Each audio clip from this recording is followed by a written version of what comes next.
Testing, 1, 2, 3. Okay, I hope you guys can hear me.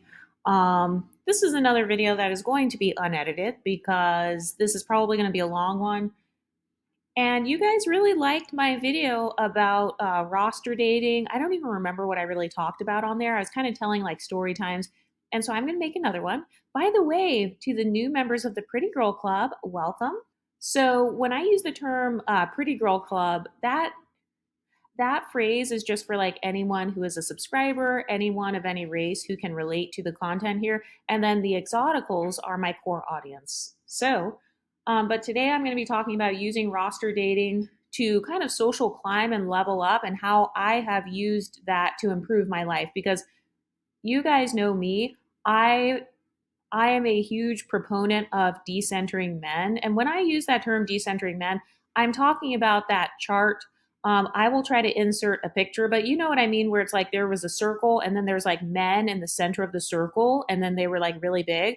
And then there was another chart with a circle, and then it had like fitness, career goals, and everything was kind of bigger. And then men were they were in the circle, but they were not at the center of the circle as like the biggest priority. So the way that I view dating is from more of a decentered perspective, or in my opinion, that's how I view dating. Some other women who I've noticed have kind of a similar mindset would be women like maybe Shira Seven, maybe like Lori Harvey, maybe like Manifestel here on YouTube. So women who, even whether they're dating or not, they understand statistics about dating and they understand the nature of a lot of the men that they're going to come across.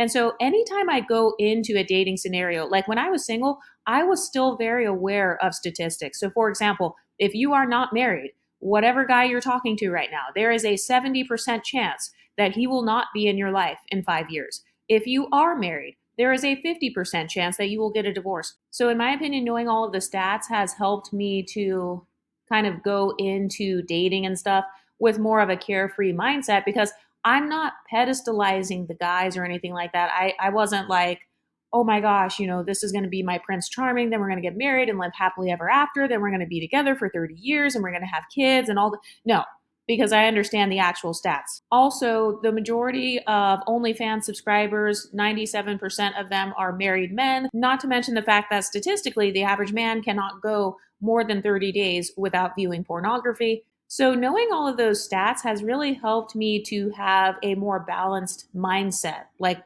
when it came to dating and stuff like that. So, I wasn't going into it with like a fantasy. And so, because of that, I have been able to kind of utilize roster dating or just dating in general to kind of help with my personal social climbing and level up goals. And the reason that I feel like everyone should do that is because men are doing that to you. You increase his status by being in the room with him. You increase his status in front of his bros or in front of his coworkers. You're making him look good. You are increasing his desirability by being around him. You're increasing his desirability in front of other women.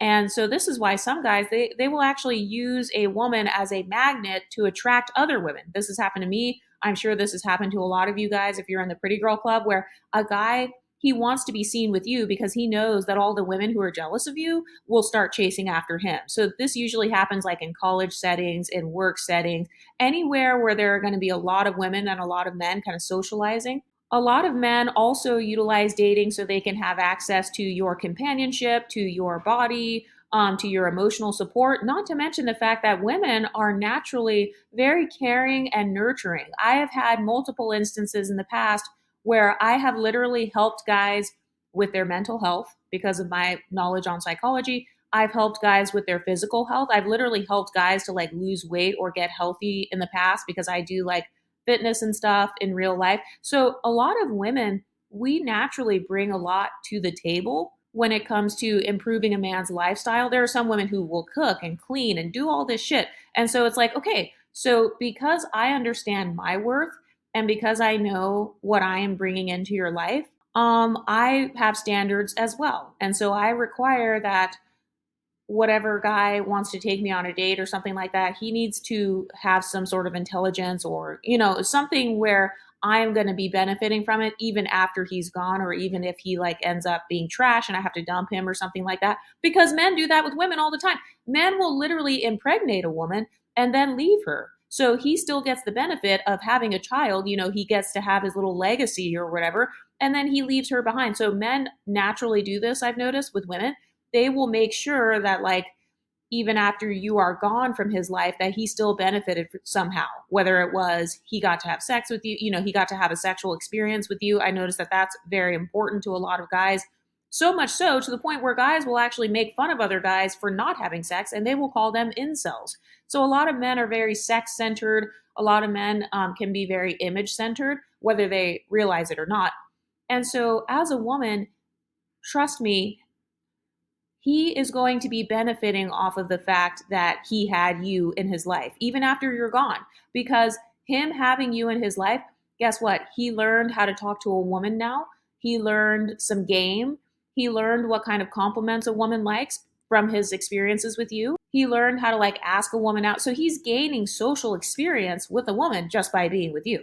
And so for men to try to say, oh no, this woman, she didn't bring anything to my life, like I didn't gain anything from it. Yes, he actually did, because he gained social experience, he gained knowledge of, like, what a woman wants. Even if other women are different from you, he is still gaining something. And so this is why I have no problem saying out loud that I believe that being with any guy in any capacity, even if it's just him taking you on a date or something, should be beneficial to you. I said what I said.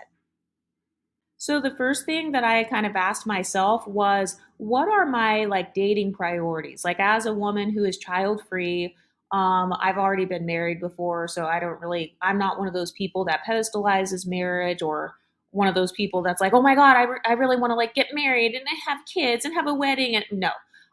So I had to ask myself, like, what are my dating priorities? So is it marriage? Is it kids? Is it a husband? Is it validation? Is it you want to be wined and dined? By the way, there is no wrong answer. You already know. I don't judge. Like, I try not to judge other women's reasons for why they do what they do, because as long as you can explain to yourself what your intentions are, then I see no problem. Like, I personally, I'm not against women dating for fun. Dating for fun really means you're dating for like the validation side, the being wined and dined, being spoiled. And by the way, I will say that in my case, my priorities were to have fun without sex, because you guys know, whenever I'm not in a relationship, I practice celibacy. I don't believe in casual sex. For me personally, I'm not shaming you if that's your background, but I'm just saying, for me, for mental health reasons, I don't practice casual sex. So my priorities were, like, just to have fun without the sex, to enjoy all of my attention, all of my pedestalization. Yeah, I said what I said. I enjoyed getting, like, the new followers on Instagram. I know that sounds, oh my God, I sound shallow as fuck. But no, seriously. Whatever type of validation, whether it was receiving gifts, it could be something simple like receiving gifts or being taken on a vacation or whatever. All of those things are technically forms of validation. Um, and so for me, it was to have fun without sex, to enjoy just the validation side of it, as opposed to, oh my God, this guy's validating me. Oh my gosh, I need to show him that I'm wifey material. Oh, I have to make sure that I'm, like, doing all this performative femininity so that he chooses me to be his wife so that I can be a hypergamous queen. No. So I was just enjoying kind of whatever validation I was receiving. Also, I wanted to gain experience to see if I had, like, a type or a preference, or some sort of, like, particular guy that I liked or whatever. So this is when I was, like, roster dating, because I had always said that I didn't have any sort of type. And then one of my friends brought it up. So my Aries friend, oh, I didn't upload this video yet, actually. Sorry. I have a video coming up soon about the zodiac signs. Is going to be like me ranting and talking shit about the zodiac signs. It's really random. But anyway, one of my friends, she says that I did have a type. She was like, you do have a type.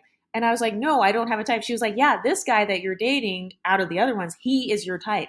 And I remember I did not believe her. I was like, no, he's not. Well, it turns out he's actually my boyfriend now. I really was curious because my friend was saying that I did have a type. So I was like, okay, well, let me, I'm open to, maybe I do. I don't know. So that was another one of my priorities. So a part of it for me was kind of like a social experiment in a way, but a fun one, like a really fun social experiment. And that's another thing. Once I started going on this journey of, like, decentering men completely, it took away all of the anxiety it took away all of the anxiety and the nervousness that came with dating. And I didn't realize that any nervousness or like anxiety or insecurities that I had experienced, I didn't realize it at the time. But all of those things actually came from being male centered. Because, for example, I would be asking myself in my mind, like, oh, okay, this guy, he has a lot of money. He has XYZ going for him. Is he going to view me as being wifey material? I didn't realize that a lot of my questioning that I had done of myself in the past, it was really based on me being male centered at the time. When I did it this time, it was more of like I was just having fun and I genuinely did not give a fuck because I knew the truth, which is, there's a 70% chance that whatever guy is taking me on a date, he's never, I won't see him again, or he won't make it past the second or third date, or he won't make it past 5 years, even if he becomes my boyfriend. I know that there's a 70% chance of that. And so it completely took all of the pressure off myself. And it actually took off the pressure that I would kind of like subconsciously put on a guy. Like I never would say anything to a guy like, oh, what do you want or whatever? Because first of all, I wouldn't take a guy seriously if he doesn't know what he wants or if he doesn't kind of say what he wants. But yeah, going on a decentering journey, it just kind of took away the pressure. So it just made it fun. I was socializing in real life, and then I did have one dating app, so it was the League dating app. I don't know if you've ever heard of it, but on the League dating app, 99% of the people have a college degree. The guys have to pay a certain fee to get on there. They have a wait list on there. They also verify your picture, your Instagram, and your LinkedIn, so you cannot be a catfish. Like if you're a woman that's a catfish, you can actually get kicked off of the app. If you are a man that's a catfish, you can get kicked off the app. They also have like a concierge on there. So if people are like harassing you, like if a guy harasses you or he's rude to you or something, you can actually report the guy to the concierge and they can get kicked off of that particular dating app. That app also limits the swipes. So I think the swipes, it was only like 5 or 10 swipes per day or something like that. So you fill out the profile and then the concierge curates like your matches or whatever, and then you get to swipe based on the matches. You can filter it by like race or age or whatever filters you want. So that's actually the app that I had at that time. It was the only app that I had because I wanted to try it. I had never tried any sort of dating app because of my bad psychological past. So, in my last video, I talked about how I had always been in a relationship. Literally, it depends on how far back you want to go in age. Literally, since kindergarten. Well, except for there was a gap for about a year and a half when I was very devoutly Christian that I did not date, but I had to purposely like not talk to any guys. I had to isolate myself in order to not date or end up in a relationship. So, anyway, I had never experienced any sort of dating app. And I remember when I was growing up and also when I was in college and stuff, a lot of people around me, they were all on apps and they were like dating and kind of like being single and stuff. And I noticed that a lot of the girls who were single, they kind of wanted to trade places with me because they were like, oh, how do you get these boyfriends or how do you get these guys or whatever? But then for me personally, I had actually never experienced being single and also kind of like stay just enjoying being single, like enjoying the fun parts of being single. Because usually in the past, when I was single, there would be some guy that would kind of catch my attention or something. And then he would kind of like pursue me. Then I would like say yes. So I think that part of that is based on me being male centered in the past, like very male centered. And a lot of it did come from my extreme devoutly religious Christian background. And by the way, this is no shade against Christianity because I still like some of the beliefs. I'm not a Christian anymore, but some of the beliefs I really like. But yeah, I just feel like when it comes to relationships, for me personally, I became very male centered partially because of my background. So when I was roster dating though, I was socializing in real life and then I also had a dating app. So when I say socializing in real life, oh, I forgot to mention when it came to the app, this was another part of decentered dating for me. The reason that I specifically chose the League is because the League it was very limited with the amount of swipes. I did not want to be one of those people that's like where you keep swiping. I've never tried like Bumble or anything like that, but from what I know, a lot of the apps, you keep on swiping and swiping and swiping. You can swipe like 50 times or something like that. I never wanted to do that because the whole point was it's supposed to be decentered. I'm not supposed to be thinking about this for more than like 5 minutes a day. So that's why I chose that app. And also, I did not want anyone that was like blue collar. No offense if you date a blue collar guy or if you're with a blue collar guy. I kind of knew the cultural type of background that I wanted, or kind of the socioeconomic background that I wanted. And the way that I viewed dating apps was it's like a multivitamin. A dating app was like a supplement. So a multivitamin is just supposed to supplement the healthy diet that you already have. So I viewed dating apps as a way to just supplement the healthy social life that I already had. I feel like a lot of girls, they are wasting their time stacking traumas instead of privilege stacking. So it's like, okay, you're swiping 100 and something guys or whatever, or you're wasting hours messaging back and forth and shit. I don't want to be doing that because that actually sounds traumatizing to me to waste that much time. Wasting time is a form of trauma for me. So for other women, maybe they don't care, maybe they don't value their time, but I value my time. So I didn't want to be like wasting a lot of time going back and forth. And I've noticed that that was actually a part of my strategy. It was decentering this whole dating scenario. So I've never done like speed dating events or anything like that. If you have done that, like I said, I'm not shaming you. But for me personally, I just wanted the app just to be something where it's like you do it for 30 seconds a day, 5 minutes a day. And the league was like that. But my first priority socially was actually to make girlfriends because, once again, I like to use statistics to my advantage. So even if you look at dating statistics, statistically, a lot of couples, they meet either at work or they meet through mutual friends.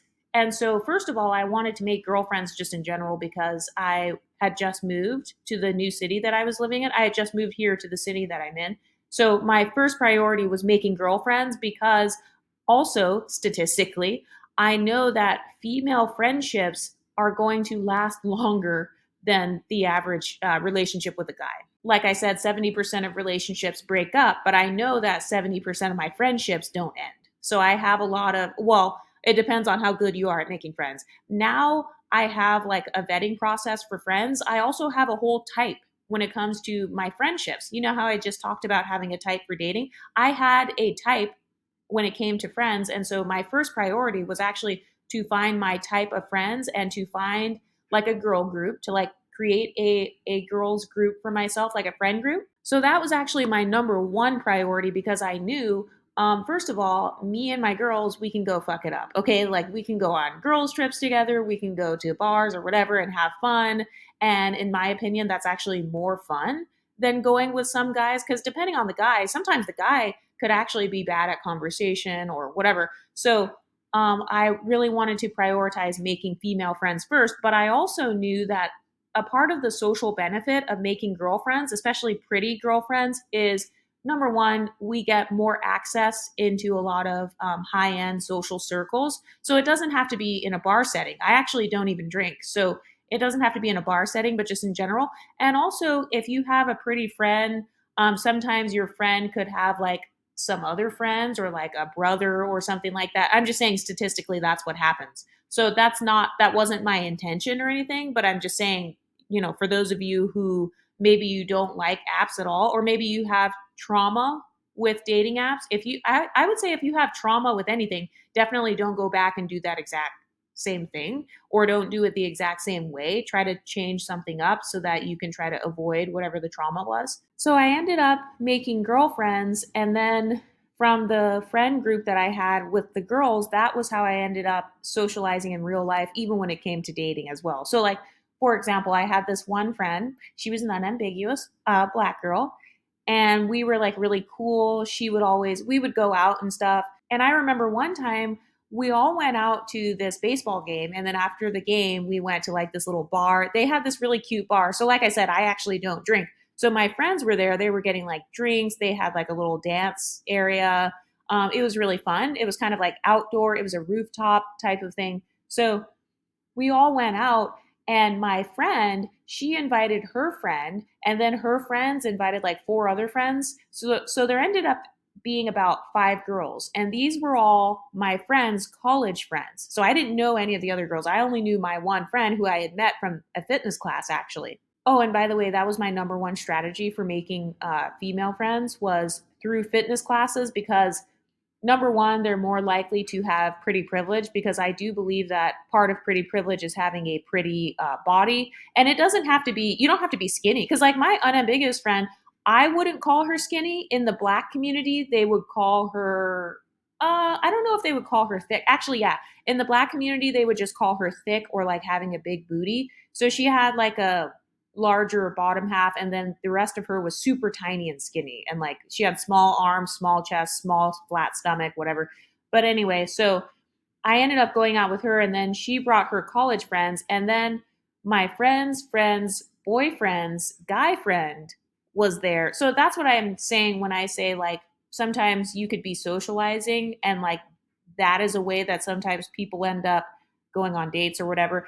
But in my opinion, I feel like that's a more decentered way to do it rather than just an app, because I feel like with an app, yes, people are intentional, or at least I would hope that they're trying to be intentional, especially with something like the league where it's like you're paying. I mean, I would hope that you're not wasting your money. But I remember when I was out with my friend, one of the girls, she ended up bringing her boyfriend, and she actually met her boyfriend on Hinge. So she was an MLS girl, she was an exotical, and he was a male exotical. I don't know what to call it. He was a light skinned black guy. So anyway, he ended up bringing his friend, who was this biracial guy, and then the biracial guy, he ended up like talking to me or whatever. So that's what I mean when I say I was just socializing in real life. So I wasn't going out with my girlfriend that night with the intention of, oh, I'm gonna like be cute and flirty, and then like some guy's gonna talk to me. No, I was just going out to just be cute and flirty, just in general, just in life. And then the guy ended up talking to me, but another thing I want to say is, who do you normally attract? Like, that's something else I had to ask myself. Who do I usually attract? And is that what I want to attract? So thankfully, I normally attract my preference.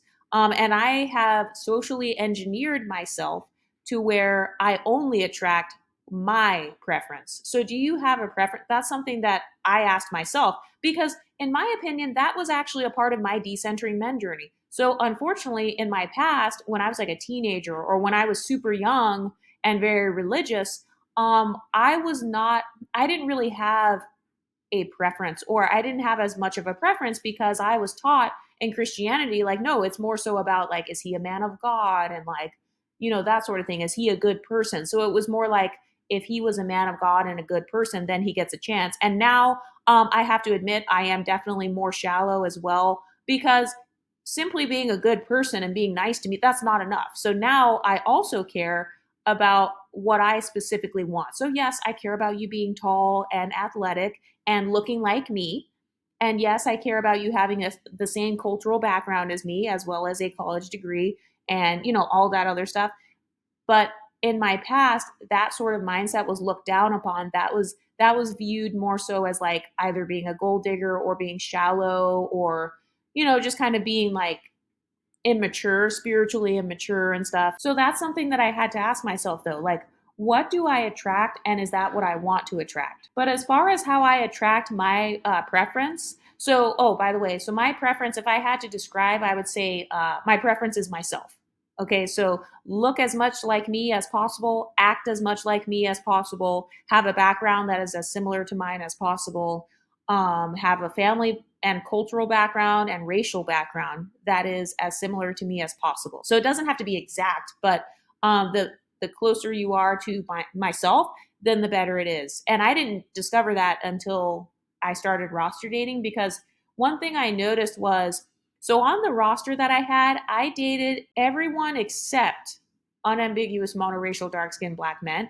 And when I say accept them, all I'm saying is, as far as on the dating app, like on the league app, I would always swipe past. If he was an unambiguous mono dark skinned black man, I would swipe past him.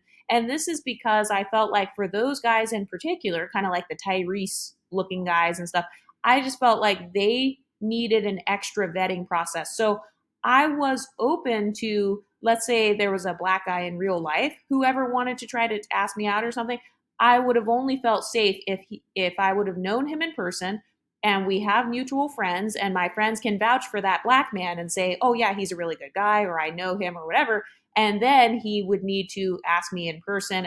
Basically, he would have had to jump through kind of more hoops because of statistically, I don't like the statistics on black men just in general. I'm just being 100% honest. Um, so I didn't eliminate them, but I guess I could say that, yeah, that did eliminate them. Because I was not giving them a chance on a dating app for sure, because that's not enough vetting. I feel like for unambiguous guys, I don't like how they treat black women. Like I don't like how they treat their own counterparts. And so because of that, yeah, I'm not swiping on a dating app unless he looks like me, unless it's a black guy that looks exactly like how I look. So kind of looks like a multiracial type of black guy or something. Then okay, but as far as that particular phenotype, no, because I just knew too many bad statistics about them. I have seen too many of them on red pill spaces on YouTube and stuff. So anyway, in real life, unambiguous black men, they would flirt, but they never made it far enough to where they actually asked me on a date and I said yes. And a part of how I made sure to attract my preference, which is like myself, so my phenotype, basically, if I had to name someone, I would name like, I guess, Barack Obama, maybe like Keegan Michael Key, not those guys specifically. Like, I don't have a crush on those guys, but I'm just trying to name kind of an archetype or a phenotype with a personality. So, some sort of multiracial or multicultural or a light skinned black guy or biracial black, whatever, with a more educated background or someone who does not speak in a lot of African American vernacular English. I don't mind if a guy has like a black accent, but I've noticed that black accents, your accent and the way that you speak, it points to your cultural background. And I'm just being 100% honest, and I don't really give a fuck. This is a part of how I used roster dating to social climb and level up. I mean, this is what I did. So, yes, I would judge based on accents. Um, because I talked in the last video about how communication is really important to me. Being able to articulate yourself, that's really important. Like you can't, I can't deal with some dumbass, ghetto ass, country bumpkin ass. Oh my God, I shouldn't say country bumpkin because no, I do.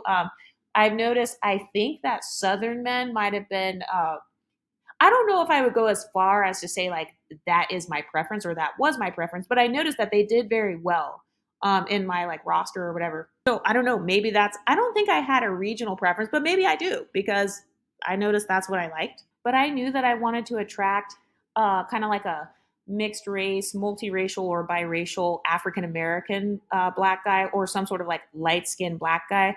So I made sure that with my phenotype, that is exactly how I looked. So, for example, I keep my hair. Actually, at that time, I had a strict standard for myself where I was only doing natural hair color, like no hair highlights at all. Because I noticed whenever my hair has any sort of highlights in it, then I attract more non-black. I attract more Hispanic guys. I attract more white guys and stuff. And so I did not. That was not the main thing I wanted to attract. I was specifically trying to attract my exact phenotype, and so I wanted to be in my exact phenotype as far as hair color. So I only wore my hair natural, like curly, in a natural curly hairstyle. So whether I had curly clip-ins or something, that's fine. But as far as like just wearing my hair bone straight or something, no, because I feel like having bone straight hair, it kind of depends on the hairstyle, but that's not my natural hair texture. My hair texture is curly, and so during that time, I specifically only wore my hair curly and black. I wore limited makeup. I naturally have some freckles on my face, so I would wipe off the makeup, wherever the freckles were showing to let the freckles show because that's me showing I have a kind of like a multiracial or quote unquote light skinned black. That's my phenotype, and that is specifically what I was like attracting at the time. And so, by the way, your hair, your makeup, your clothing, all of those are cultural signals. And I'm telling you this as a person who studies sociology. So you can say what you want. You're being racist. You're being colorist, texturist, and featurist. Oh, you're being classist. Okay, well, from a sociology perspective, the way that you look, your looks speak before you do. And so, yes, people judge you based on your look. They're going to look at and kind of guess what your ethnicity is. They're going to kind of guess your socioeconomic status. They may guess your professional status. So when it came to attracting what I wanted in terms of dating and in terms of his cultural background, I knew that that's what I wanted to attract. So I would wear clothing to put off cultural signals to show, hey, I'm a bougie type. I mean, I'm just being honest. So I would wear my cute little bougie. So if I'm working out, I'm wearing a bougie workout outfit. So when I use that term bougie, what I mean is my workout set. I'm wearing a set, so it's a matching head to toe. I've got a matching shirt with matching leggings. I've got a matching crop top with matching pants because I am bougie. That is the cultural signal that I was putting out. So I didn't want to attract a ghetto ass exotical man. I wanted to attract a bougie, someone who is bougie like myself. So I'm just being honest. That's why I would dress in my normal style. That's really my normal style. So kind of dressing bougie, that is the cultural background that I come from. It's the cultural background that I like to stay in. I'm very proud of my background.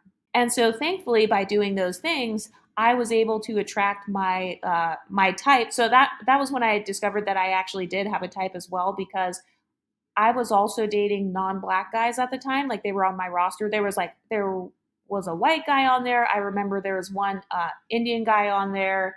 I don't. Oh, there was a Hispanic guy on there. But I noticed that whenever the bougie, but I noticed that whenever like a bougie exotical guy would like give me attention, the non-black guys, they would get pushed down to the bottom of the roster. Like, they kept getting pushed down. So then that was when I realized, oh, okay, I guess my friend was right. I do have a type, because anytime a new guy that was my type would ask me on a date or something, I noticed that like I would get more excited or a little bit more giddy versus with a white guy or with some sort of Indian guy or something. And then another thing that helped me to realize that I had a type was when it came to the joking. For example, a lot of the bougie exotical guys, I feel weird calling them exotical guys, but I don't know what else to call it. But a lot of the MLS guys that I had interacted with, the joking and stuff, it was more effortless. So for example, like they would make like light skin jokes, or they would make jokes about their background, or like, so it was fun being able to make those jokes without being called colorist. Or I just feel like if it would have been a dark skinned black man, like let's say I make some sort of light skinned joke or something about myself or whatever, and then it's with a dark skinned black man, I'm not sure that he would react the same way as like how a light skinned guy would, or I don't know, just certain things like that. I just felt like socializing with guys who had my exact phenotype. Even jokes about being bougie. I've had guys with like a multiracial black background, like a Creole guy or whatever, make jokes about himself being bougie or about me being bougie or whatever. So it's like funny. Like, we can make kind of almost like these inside jokes that I felt like I couldn't make with guys who had maybe a different background or phenotype. And also, one thing I forgot to say, when it comes to how you look, attracting a certain type. So think about a white guy who looks like he dates black women. An image just popped up in your head of something. I just thought of a white guy who has a good haircut, like a good barber or something. He has like a fade or something, some sort of high top fade or whatever, like a low fade. That's what I just thought of. He might have earrings. He may be a little buffer than the average white guy. I'm thinking of a guy where he might even wear kind of baggier jeans or something like that, or kind of hip hop fashion. So the certain tennis shoes and stuff, Jordans and all that. That's what I just thought of in my mind. And so there actually is a such thing as men looking at a woman and kind of making assumptions about who she dates culturally. And so some people, they have tried to give me flack when I use terminology like, oh, this is an Afrocentric hairstyle, or this is like a Euro kind of a European or Eurocentric hairstyle. Sometimes people have tried to get mad and say, well, you can't say that. Technically, anybody can have any hairstyle. But I'm talking from a sociology perspective. Okay, so I'm talking about how people are going to perceive you. So if you have a lace front with big ass baby hairs, I'm going to assume that you probably date black guys. And I'm just saying, guys are probably going to assume, black guys, they're probably going to assume that you date them. And by the way, no shade if you like the lace front and baby hair. But same thing if you have a giant BBL. This is why women say, oh, guys are going to assume that you date black guys and stuff. Well, yeah, because from a sociology perspective, yes, that is actually true. When it comes to a logical perspective, well, no, technically, anybody can date anybody. But when I'm saying that you send off cultural signals, that's what I'm talking about. I'm just saying, if you think about it from a social perspective. So when it comes to social climbing, I was thinking to myself, where am I trying to social climb to? Like what are my social climbing goals?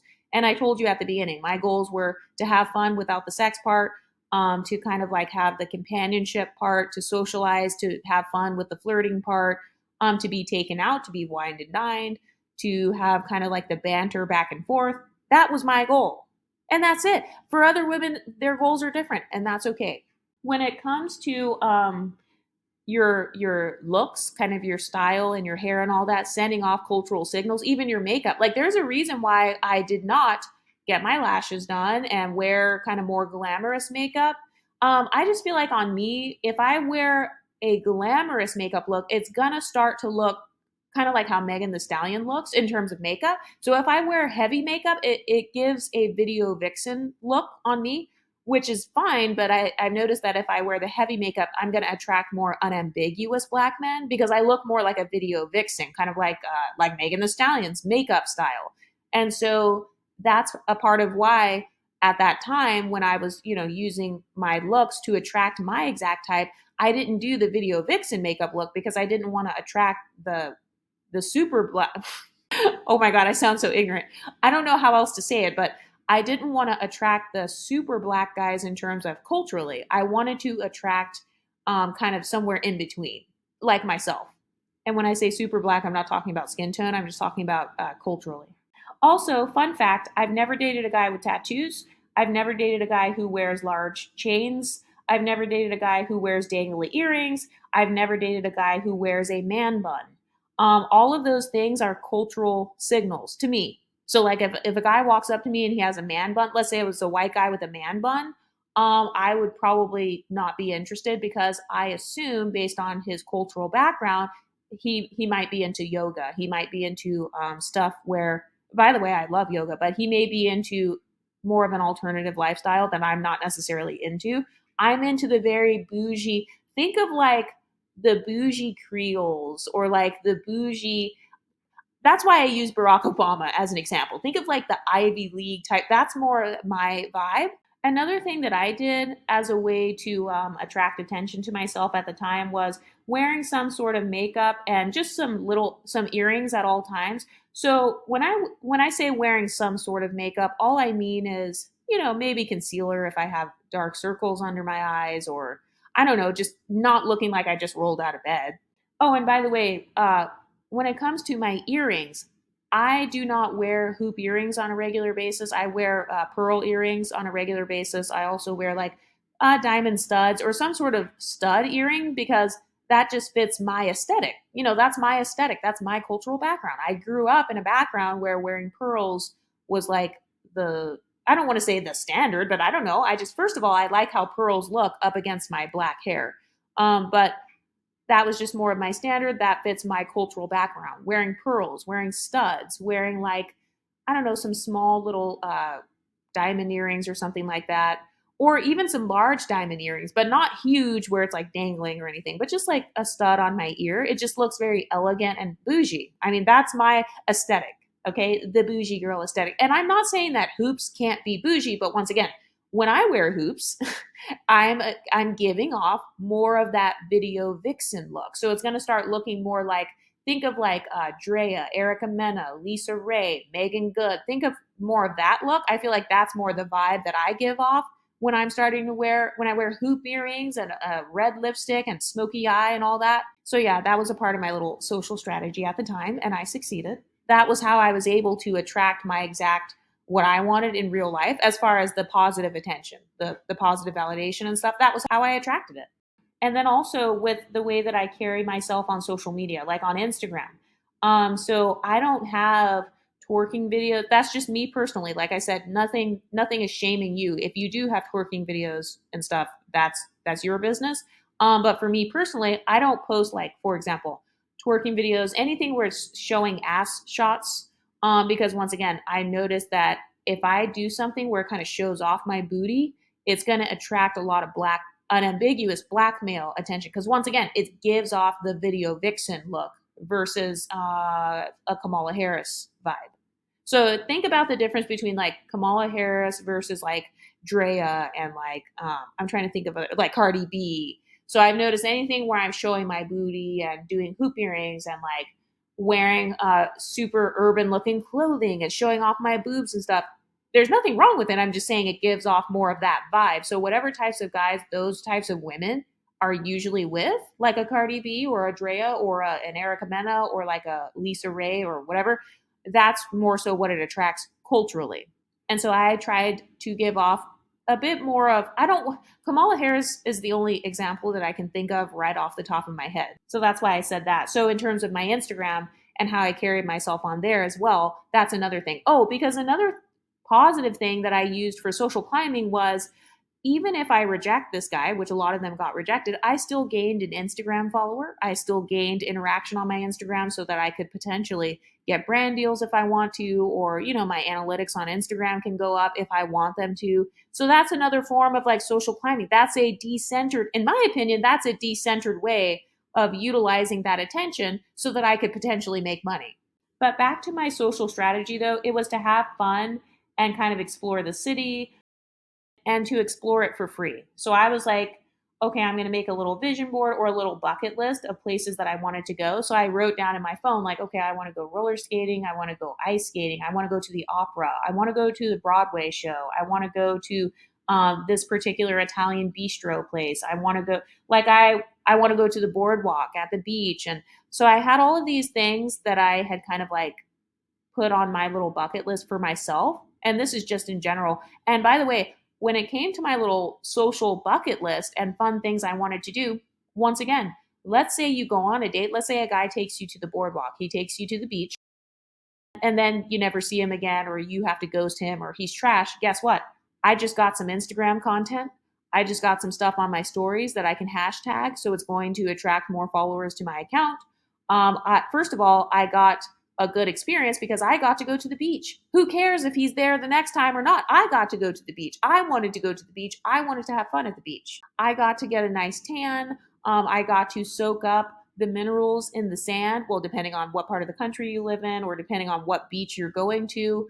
I got to try that really cute ice cream place by the beach. So I'm still gaining a positive experience as opposed to I'm just stacking traumas. Because remember, I was going into it knowing there's a 70% chance whatever guy I'm with, it's not going to work out. And even if we do work out and get married, there's still a 50% chance that that's not going to work out. And so the way I see it is no matter whether he's here tomorrow or not, I want this experience to be something that I actually wanted. Not like, oh, I'm going to this shitty restaurant or this random place where I don't even like Italian food and I'm only going to an Italian place because the guy is Italian and then I may not like him. No, I'm not doing that. I try to make sure that even if the guy leaves or I leave him or whatever, he disappears, I disappear, I want to make sure that I'm still using that scenario to where I'm either leveling up for myself or in some cases you'll be leveling up for the next guy. I mean, I'm just being honest because, for example, I remember there was one ex where he actually, so he took me on a shopping spree or whatever. So I got a whole new wardrobe. I got a whole bunch of like really beautiful dresses. Think of like the types of cute dresses where it's like a bodycon dress or something you can wear to a bar, something you'd wear on a date. So I got all of these dresses. He ended up being trash in the end, but guess what? Those dresses, I still wear those. Those are some cute ass dresses. I still wear those dresses to this day. Even after he was gone, I have a whole bunch of new dresses that I got for free that I wore just out and about with my friends or on dates after he was gone. And so that's still a way of me benefiting from it. A lot of women, they only talk about dating for social climbing from an unrealistic perspective. They're like, oh, make him get you a Birkin bag or make him buy you a Rolls Royce. And I'm not saying that that's impossible because it is. I've actually, well, let me not get into details, but that's more rare. That's more uncommon versus it being common. And so, once again, part of decentered dating for me has been knowing the actual statistics. 80% of men make less than $100,000 per year. So no matter who you're with, I don't give a fuck if he's a black guy, white guy, Asian, Indian. He most likely makes less than 100K per year. So you're not getting a Birkin bag unless, of course, he's going into a lot of debt. And also, even if a guy gets a Birkin bag, like I mean, I guess if you're into fashion, then yes, that's exciting. But as long as you are still benefiting in a way where it really helps you, who cares? Don't compare yourself to what other girls are getting or not getting. That's another thing I've noticed, unfortunately, with a lot of black women. They will try to say stuff like, oh, well, he didn't get you a Birkin bag. Well, he didn't get you a BMW. He didn't get you a Rolls Royce. And so, guess what? You're about to be a baby mama. I guess you're not really his preference. And it's like, okay, that's extremely male centered because you're literally placing your own value based on the material things that a guy gets you, when in reality, you don't have to do that. You don't have to compare what you're getting to like what some other girl got. Like the way that I see it is, I'm just going to get whatever I want at that time. So, at this time in my life, I actually did not have any clothes because at that time I had just moved. I had just lost weight. So I wasn't fat, but I had lost even more weight to where I was like even skinnier. So I needed a bunch of new clothes. And so that's what I asked for at the time. And so that's what he was offering at the time. And then I was like, oh, yeah, sure. Like I'll get these clothes, if you want to get me this stuff. But I still consider that to be a form of social climbing because I still have those clothes to this day. That was an example, though, of a form of social climbing. Something as simple as a guy that you're dating getting you some new clothes or a new wardrobe. And yes, I know that people are going to tell you to like go really extravagant, which you should. But I think that different guys have different things to offer. It also depends on where you're at in life. So with me at that time, I really wanted all of those little club dresses and crop tops and bustiers and whatever the matching sets. You know how they have like the set where it's like a skirt with a shirt or like the shorts and the shirt. So I got a lot of that stuff. I consider that to be a form of social climbing because I still have those clothes years later. But another way that a guy actually helped me to social climb, a guy that I was dating, so this was an ex. So he actually put my name on his credit, on a credit card. So my credit was horrible at this time in my life. Yes, I know that is very ratchet. That is not leveled up behavior. So yeah, my credit was bad at the time. He knew that my credit was bad. And this is another thing too. For the women who, let's say they're dating a guy where he is giving them a credit card or putting their name on his credit, a lot of girls, they don't tell you like, yeah, that means that guess what? He may check your credit. This actually happened to me with an ex. He checked my credit. He asked me if he could see my credit because he was helping me. He was like excellent with his credit, so he wanted to help me. He was like, let me see. And I was like, oh no, I'm too embarrassed. Oh my God, like this is so bad. Like my credit's horrible because I had fraud. I had somebody stole my identity before then. And yes, I know that technically he could have stolen my identity, but this is where like obviously I would hope that you have good boundaries to where whoever you're talking to, hopefully they're at least a genuine person at the very least. This guy, he actually checked my credit and he was like, oh yeah, like you're better than this, basically. Like, but I'm going to help you. So he actually put my name on his credit card as an authorized user. And I'm actually very grateful for that, even though I ended up dumping him. I'm actually really grateful for that because that actually restored my credit. So to this day, I am benefiting from, not right now, I'm not an authorized user anymore. But still to this day, I'm benefiting from him helping me. So he was like giving me tips and stuff. He helped me to fix my credit. He also, he helped me to get a secured credit card. Yes, that's how bad my credit was. So I had to get one of the cards where you have to pay money first. So if you want a $400 credit card, you pay $400 and then they give you a secured credit card with a $400 limit. So he sent me the money so that I could get the credit card and I was able to get a secured credit card and then actually rebuild my credit. Even though he was trash in the end, I'm actually so grateful for that because I would not be where I am today in terms of credit if it weren't for that. So that's another form of social climbing, in my opinion. And also, depending on if you're dating for marriage or if you're dealing with a guy with money, he is going to ask you about your finances. He's going to ask you about your background. So a lot of these women, they're speaking from a place of almost like being a femcel, it sounds like, on some of the YouTube videos, because I can tell by the way that they talk that they've kind of like never really dealt with it with a guy with money. Because I can tell you that a part of the way that I attracted guys who had a bit more money, like I when I say a little bit more money, what I mean is like more than 100K in assets, okay? Because technically I cannot prove that anybody was like a multimillionaire or whatever. So I can only prove that some of them were at least 100K and above in terms of like what they had. But guys like that, they are going to ask you about kind of your financial background. They care about your cultural background.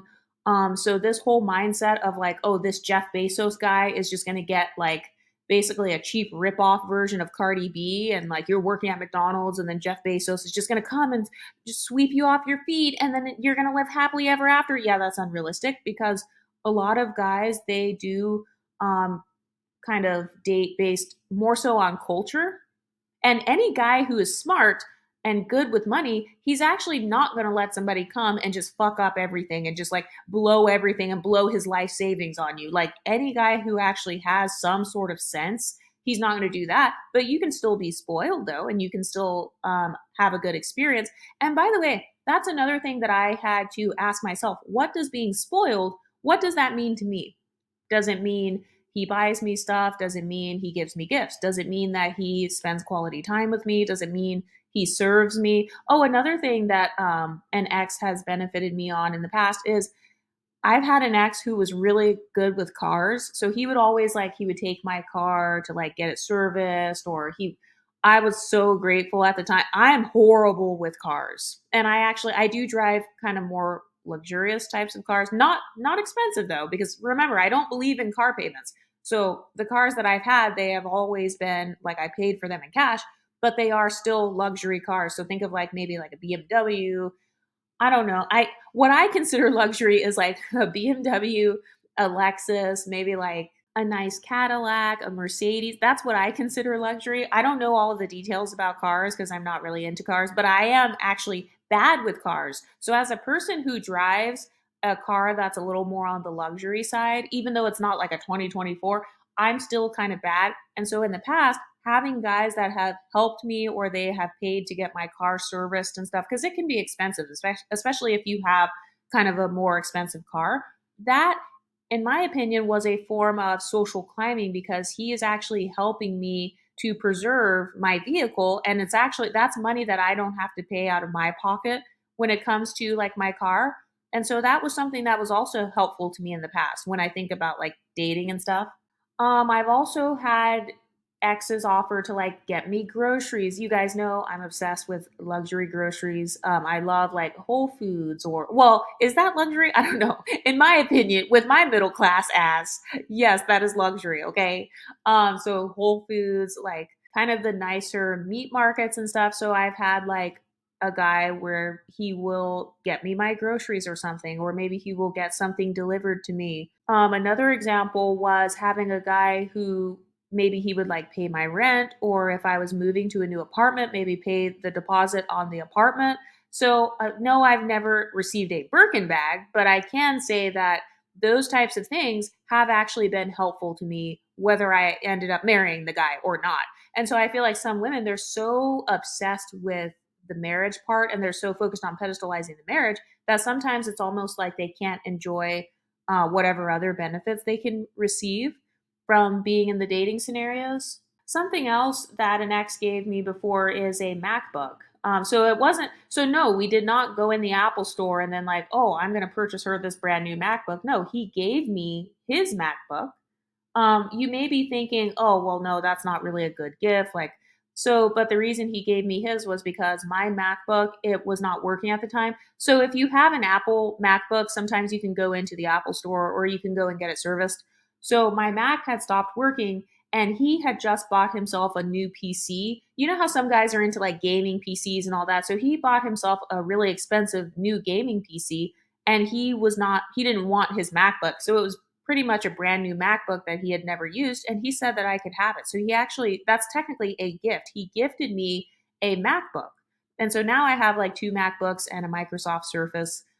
So I don't know if that counts for anything, but if it does, I mean, I'm grateful for it because guess what? Guess what I am recording on right now? Years later, I still have this MacBook. If it weren't for this exact MacBook right here that was given to me by an ex, I would not have a YouTube channel. Because the reason that I actually started my YouTube channel was because of all of the apps that are on my MacBook. I've got Final Cut Pro on here. I have like all the stuff I need for editing. I have iMovie on here. So And right now I'm recording this on StreamYard. I don't know if I'd be able to do this recording on a phone. I don't know if it would be as easy for me. It probably wouldn't. I've never been able to successfully have a YouTube channel just with a phone. So if it weren't for that ex giving me this MacBook, I would not be here right now. That is a form of social climbing. I am still benefiting off of something that I was gifted in the past, even after the guy is gone. And so that's why when people say, like, oh, you must be male centered if you're dating, or you must be desperate or some sort of pick me, I don't necessarily believe that, because I believe that every woman is not a monolith.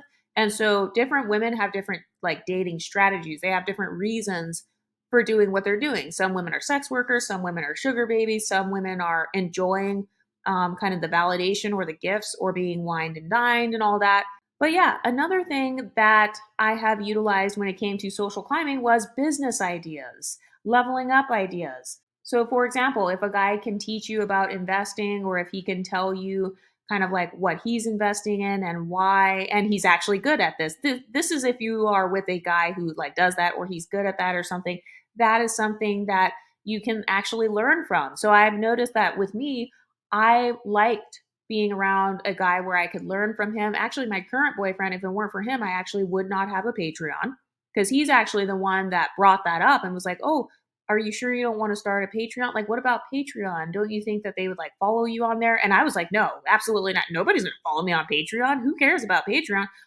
No, if it weren't for him, actually, and obviously I want him to stay or whatever, but it's like, even if he were to leave or something bad happens and he's gone, guess what? I have a Patreon now. He gave me that idea. He's the one that kind of brought it up. I remember he also would bring up like, oh, this person on YouTube, they have like a Patreon. There was some other website that people used for like their memberships and stuff. So that's actually a form of benefiting from the relationship that you're in, so that even if something bad does happen, you still had some sort of good experience or something where it actually helped you out. And especially when it comes to business ideas. So, for example, I've learned about different investing stuff, or I've received business ideas like the Patreon, for example. Or let's say you're with a guy who is some sort of real estate guy, and maybe you've always wanted to learn about that. Well, now you have access to see firsthand how a person learns, because a lot of men, they're doing this to you. They are learning from your administrative skills. Have you ever met a guy who is just an administrative disaster? He's horrible at filling out applications, he's horrible at filling out paperwork of any kind. So, a lot of men, they are naturally learning from you. He's learning cooking skills from you. He's learning about all the herbal stuff that you use. Like for me, I'm into a lot of herbal teas and like essential oils and Ayurvedic medicine and like Chinese medicine. I'm into stuff like that. And so, guys have definitely benefited from being around me. I've helped guys get rid of their cavities and shit by like oil pulling and like, so whatever guy you're around, he is gaining life just from being in your presence. And so the way that I think of it is, well, yeah, I want the same thing as well. I want to also be gaining positive experiences, whether it's traveling is another one, actually, now that I think of it. Like if a guy has taken you on a lot of vacations, or he's taken you to a lot of beautiful places that you wouldn't have been able to afford on your own, or places where you would have never gone on your own because maybe you've never thought of them. Maybe he's from a different cultural background than you. And so you've never been to a Chinese New Year celebration, or you've never been to a Filipino restaurant or something like that. And he's giving you new cultural experiences. That is still contributing to your social climbing journey, because guess what? Now you are becoming more multicultural. That's going to help you to interact with people in the world. Maybe he knows another language and he's teaching you that language, or you have him to practice that language with you. That is still something that's helpful, as long as he's not, I would say, as long as the guy is not draining you. So for me personally, my dating and stuff, it was not draining because I'm detached. Like I'm not looking at it like, oh my God, like I'm clinging on to this guy, or I'm hoping that he like sees me as wifey material and I have to try to find all these ways to emotionally manipulate him so that he can put me on a pedestal. No, I'm already on the pedestal. I put myself on the pedestal. I don't even entertain anybody who does not put me on a pedestal, because I know my worth. And when I say a pedestal, I'm not saying it like, oh, I just treat everybody like they're the scum of the earth and I'm above them. But what I mean by pedestal is I have self respect, I have boundaries, so I don't even interact with anyone who drains me, because my boundaries are actually too strong, you would get cut off. Anytime somebody comes into my life, I don't care if it's an email or a text or whatever, if I feel emotionally angry or drained or whatever, that person just gets blocked. And so for me, the dating stuff, it hasn't been draining or anything. It has only worked positively for me because I'm not trauma stacking. I've noticed for some people they don't know how to strategically do it to where they're not stacking traumas. But something as simple as yeah, being taken on vacations, or maybe he's taking you to like Coachella, or I don't know, something where maybe it's always been your dream to go there. Maybe you've always wanted to go to Coachella, you've always wanted to go to the opera. I know that was one for me with this city. I've always wanted to go to the opera. I've always wanted to see some Broadway musicals and stuff. And those are things that my dating has allowed me to be able to do. And by the way, I'm not saying that you can't do these things on your own because obviously you can. I mean, that's why I wrote down a little bucket list in my phone because I was planning on doing those things on my own.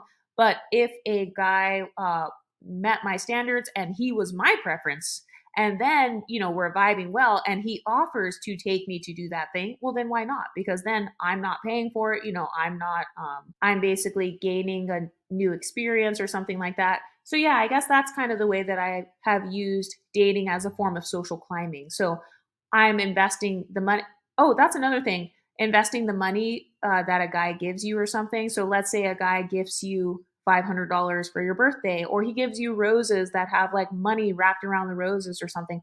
What are you going to do with that money? How are you going to invest? Also, I've noticed sometimes when girls date, they're gaining exposure to certain things. So you're gaining exposure to a new country, exposure to a new city, exposure to a new culture. You can utilize that to your advantage as well. I don't think that there's really a right or wrong way to date. I just think that everybody has their own dating strategy. So you guys know that with me, my priority is actually decentering men. That's my top priority, is to never center my entire life, my identity, or my existence around a man, because I know statistically that all it takes is a few pounds for a guy's feelings towards you to change. So that's my priority on this channel. For other women, their dating strategy is centered around maybe like, I don't know, sugar babying or hypergamy, which I also support as well. That's one of my standards as well. No broke man, I can't do it. I can't deal with the added stress of that. But in the past, I have had a lot of different things help me. So, for example, even if it's something as simple as maybe that guy pays for you to get movers, like if you're moving or something, he pays for you to get movers, or he actually gets the U-Haul. Like I've had an ex do that for me before. Actually, that's happened to me multiple times where an ex has like got a U-Haul for me and like, put all my stuff in the U-Haul and moved my stuff to the new apartment. So I get to just hang out by the pool at my new apartment while he's like moving the stuff. So just kind of like princess treatment is what I call it. I know some women will say like, oh no, I'm the queen, I'm not a princess. That's fine if that is your feminine if that's kind of like your feminine archetype or your feminine like preference or whatever, that's fine. But I use the term princess treatment because I just like that term. But what do you ladies think? Have you ever used roster dating to social climb? Have you ever used dating to kind of level yourself up? Have you ever used something from your previous relationship that actually helped you to level up in life, such as maybe you gained money, maybe you gained a property, maybe you got a new car or something like that? What do you ladies think? Let me know in the comment section and I'll talk to you next time. Stay pretty, ladies.